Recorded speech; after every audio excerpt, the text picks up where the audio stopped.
Hello दोस्तों, मैं आकाश गर्ग आज इस वीडियो में आप सभी को बताने वाला हूं कि आप अपनी LIC पॉलिसी में ऑनलाइन NEFT फॉर्म को कैसे सबमिट कर सकते हैं। लेकिन आइए उससे पहले जान लेते हैं कि NEFT फॉर्म का क्या मतलब होता है, NEFT फॉर्म के क्या फायदे होते हैं और NEFT फॉर्म आपको कब कब सबमिट करना होता है। उसके बाद हम जानेंगे कि ऑनलाइन आप NEFT फॉर्म को कैसे सबमिट कर पाएंगे। अगर आप डायरेक्टली फॉर्म सबमिट पर जाना चाहते हैं तो वीडियो के डिस्क्रिप्शन बॉक्स में टाइम स्टैम्प दिए हुए हैं, वहां से आप डायरेक्टली फॉर्म पर जा सकते हैं। तो यहाँ पर अगर हम NEFT का मतलब जानते हैं तो NEFT का मतलब होता है नेशनल इलेक्ट्रॉनिक फंड ट्रांसफ़र। तो जैसे कि नाम से ही पता चलता है, ये एक नेशन वाइड सिस्टम है जिसकी मदद से आप किसी भी बैंक के ब्रांच अकाउंट से किसी भी दूसरे बैंक ब्रांच अकाउंट में फंड को ट्रांसफ़र कर सकते हैं। ये जो NEFT का सिस्टम है वो RBI की तरफ से ऑपरेट किया जाता है, यानी कि ये एक काफ़ी सिक्योर सिस्टम है जिसकी मदद से आपके फंड को ट्रांसफ़र कर दिया जाता है। आज की तारीख में लगभग 74,000 बैंक ऐसे हैं जो कि NEFT सिस्टम का प्रयोग करते हैं। NEFT का प्रयोग इसीलिए किया जाता है ताकि आपके फंड को आसानी से ट्रांसफ़र किया जा सके। आइए अब जानते हैं कि NEFT के क्या क्या फ़ायदे हैं। तो सबसे पहला फ़ायदा NEFT का ये है कि अगर आप अपनी पॉलिसी में NEFT को इनेबल करा देते हैं तो जिस भी दिन आपकी पॉलिसी की पेमेंट की ड्यू डेट है तो ठीक उसी दिन आपके बैंक अकाउंट में आपकी पॉलिसी के पैसे आ जाते हैं। तो यहाँ पर हम मान लेते हैं कि 15 दिसंबर को आपकी पॉलिसी की मैच्योरिटी होनी है, तो ठीक उससे पहले आपको अपनी पॉलिसी में NEFT डिटेल्स को सबमिट कर देना है ताकि ठीक 15 दिसंबर को आपकी पॉलिसी का जो भी मैच्योरिटी अमाउंट है वो आपके बैंक अकाउंट में आ जाए। कई बार ऐसा होता है कि काफ़ी लोग मैच्योरिटी होने के बाद पॉलिसी में डॉक्यूमेंट्स को सबमिट करते हैं और उसके बाद काफ़ी टाइम लग जाता है, जिसके बाद आपकी मैच्योरिटी का अमाउंट आपके बैंक अकाउंट में आता है। तो आपको पहले से ही NEFT डिटेल्स को सबमिट कर देना है ताकि ठीक ड्यू डेट को आपको आपकी पेमेंट मिल जाए। उसके बाद NEFT का दूसरा फायदा ये है कि इसमें आपको कोई भी एक्स्ट्रा पेमेंट नहीं करनी है। जो भी आपको पेमेंट मिलनी होगी ठीक वही अमाउंट आपके बैंक अकाउंट में आ जाता है। थर्ड बेनिफिट इसका ये है कि अगर आप इसमें NEFT इनेबल कराते हैं तो आपको SMS और ईमेल अलर्ट मिलते रहते हैं, जिससे आपको पता चलेगा कि आपकी पॉलिसी में NEFT को इनेबल कर दिया गया है और जब आपके अकाउंट में पैसे ट्रांसफ़र किए जाएंगे तो उसके अलर्ट्स भी आपको मिल जाएगी। उसके बाद यहाँ पर थर्ड बेनिफिट ये है कि ये जो NEFT की प्रोसेस है वो काफ़ी स्पीड में होती है। सेम डे ही आपका जो है फंड ट्रांसफ़र हो जाता है। अगर हम पहले की बात करें तो पहले LIC आपको चेक इशू करती थी, वो पोस्ट ऑफिस के द्वारा आपके घर पहुँचता था और उसके बाद उस चेक को आप बैंक में डिपॉजिट करा देते और बैंक आपसे 3 दिन लेता था जिसमें आपकी चेक की पेमेंट आपके बैंक अकाउंट में आती थी। लेकिन अब ये सारी प्रोसेस है वो काफ़ी स्मूथ होती है। ठीक ड्यू डेट को आपके बैंक अकाउंट में आपका पैसा आ जाता है और ये जो सिस्टम है क्योंकि RBI की तरफ से ऑपरेट किया जाता है तो ये सिस्टम काफ़ी सिक्योर भी है।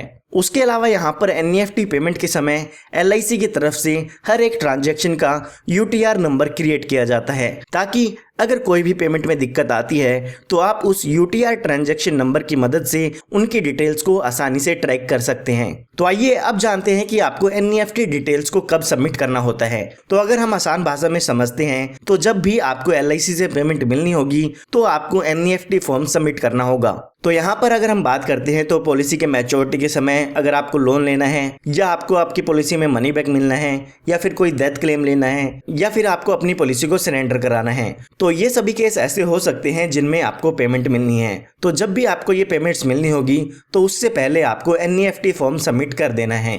पहले ये सभी पेमेंट्स चेक के द्वारा आपको मिलती थी, लेकिन अब NEFT के द्वारा आपके बैंक अकाउंट में ट्रांसफ़र कर दी जाती है। तो आइए अब जान लेते हैं कि ऑनलाइन आपको NEFT की डिटेल्स को कैसे सबमिट करना है। तो सबसे पहले आपको एक वेबसाइट ओपन करनी होगी जो कि है LICindia.in। इस वेबसाइट पर आपको एक ऑप्शन देखने को मिल जाएगा कस्टमर पोर्टल का, तो इस पर आपको क्लिक करना है। इस पर क्लिक करने के बाद यहाँ पर आपको 2 ऑप्शन देखने को मिल जाएंगे, न्यू यूज़र और रजिस्टर्ड यूज़र का। तो अगर आपने अभी तक कस्टमर पोर्टल पर रजिस्ट्रेशन नहीं किया है तो न्यू यूज़र पर क्लिक करके आपको यहाँ पर पहले रजिस्ट्रेशन करना होगा। यहाँ पर रजिस्ट्रेशन के लिए आपको अपनी पॉलिसी से रिलेटेड कुछ बेसिक्स डिटेल्स एंटर करनी होगी, जैसे कि policy number, date of birth, email ID, आपका पैन कार्ड नंबर, आपका मोबाइल नंबर और जो भी आपका इंश्योरेंस प्रीमियम है वो आपको यहाँ पर एंटर करना होगा। आपको यहाँ पर एक बात याद रखनी है कि जो भी आपका इंश्योरेंस प्रीमियम होगा वो आपको विदाउट टैक्स यहाँ पर एंटर करना होगा। उसके बाद यहाँ पर आपको प्रोसीड पे क्लिक करना है और आपकी ईमेल आईडी और मोबाइल नंबर पर जो भी ओटीपी आया है वो एंटर करके आप इस पर रजिस्ट्रेशन कर पाएंगे। तो अभी के लिए मैं मान लेता हूँ आपने रजिस्ट्रेशन कर लिया है। तो रजिस्ट्रेशन के बाद आपको यहाँ पर क्लिक करना है रजिस्टर्ड यूजर पर। इसमें यहाँ पर आपको अपना मोबाइल नंबर, पासवर्ड और डेट ऑफ बर्थ एंटर करनी होगी। उसके बाद आपको साइन इन पर क्लिक करना है। जैसे ही आप साइन इन पर क्लिक करेंगे तो उसके बाद यहाँ पर आपको इस तरह का इंटरफेस देखने को मिल जाएगा। तो यहाँ पर आपको क्लिक करना है सर्विस रिक्वेस्ट पे।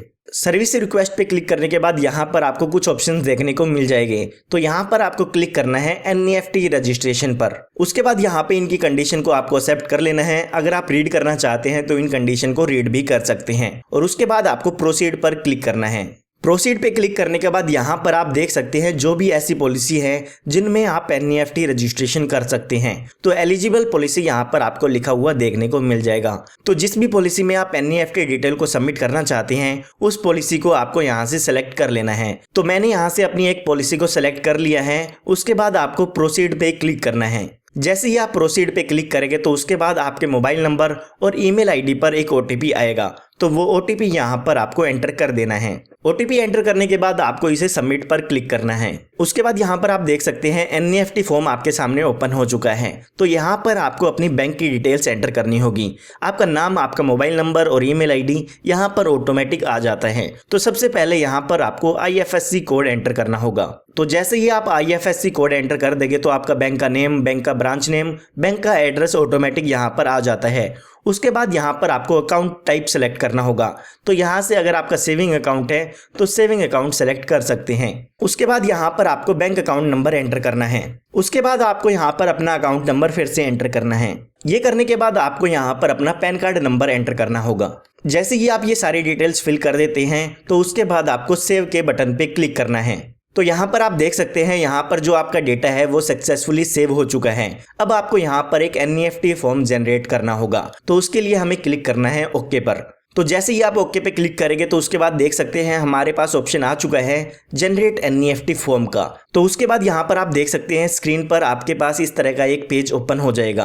तो आपको इस पेज को प्रिंट कराना होगा और यहाँ पर आपको सबसे पहले अपना पैन कार्ड की कॉपी अटैच करनी होगी और एक कैंसिल चेक आपको यहाँ पर अटैच करना होगा और साथ ही आपको यहाँ पर अपने साइन करने होंगे और जो भी डेट है वो यहाँ पर आपको मेंशन कर देनी है। तो यहाँ पर देख सकते हैं ऊपर की तरफ आपकी पॉलिसी नंबर, आपकी बैंक की डिटेल्स, आपका मोबाइल नंबर और जो भी डिटेल्स आपने एंटर की थी वो सभी डिटेल्स यहाँ पर मेंशन है। तो यहाँ पर आपको अपना पैन कार्ड और कैंसिल चेक लगा देना है और उसके बाद जैसे कि मैंने आपको बताया सिग्नेचर और डेट भी आपको मेंशन कर देनी है। आपको यहाँ पर एक बात याद रखनी है कि जो भी आपका कैंसिल चेक होगा उस पर आपका नाम होना चाहिए। अगर आपके कैंसिल चेक पे आपका नाम मेंशन नहीं है तो आप अपने पासबुक का पेज भी सबमिट कर सकते हैं। तो यहाँ पर अब आप स्क्रीन पर देख सकते हैं मैंने इस फॉर्म को प्रिंट करा के यहाँ पर कैंसिल चेक और अपने पैन कार्ड की कॉपी को अटैच कर दिया है। उसके बाद यहाँ पर मैंने सिग्नेचर करके डेट को मेंशन कर दिया है। उसके बाद हमें इस फॉर्म को यहाँ पर अपलोड करना होगा। तो यहाँ पर हमें अपलोड का ऑप्शन देखने को मिल जाएगा। तो यहाँ पर आपको ब्राउज पर क्लिक करना है और जो भी आपका NEFT फॉर्म है वो यहाँ पर अपलोड कर देना है और उसके बाद यहाँ पर अपलोड का ऑप्शन देखने को मिल जाएगा। इस पर आपको क्लिक करना होगा। तो यहाँ पर आप देख सकते हैं जो भी हमारा डॉक्यूमेंट है वो सक्सेसफुली अपलोड हो चुका है। उसके बाद आपको इन कंडीशंस को एग्री कर देना है और यहाँ पर सबमिट के ऑप्शन पर क्लिक करना है। जैसे ही आप इसे सबमिट कर देंगे तो उसके बाद यहाँ पर आप देख सकते हैं जो भी आपकी रिक्वेस्ट है वो NEFT की सबमिट हो चुकी है। अगर आप इसका रिक्वेस्ट फॉर्म डाउनलोड करना चाहते हैं तो यहाँ से इसका रिक्वेस्ट फॉर्म भी डाउनलोड कर सकते हैं। और अगर आप यहाँ पे इसकी डिटेल्स को ट्रैक करना चाहते हैं तो यहाँ पर आपको ट्रैक रिक्वेस्ट स्टेटस का ऑप्शन देखने को मिल जाता है। यहाँ पर आप अपनी रिक्वेस्ट का स्टेटस ट्रैक कर सकते हैं।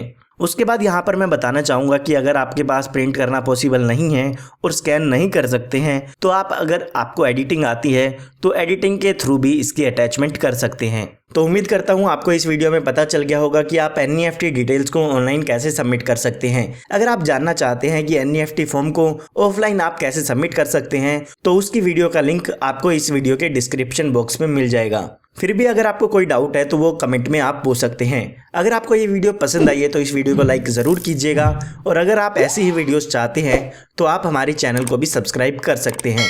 धन्यवाद।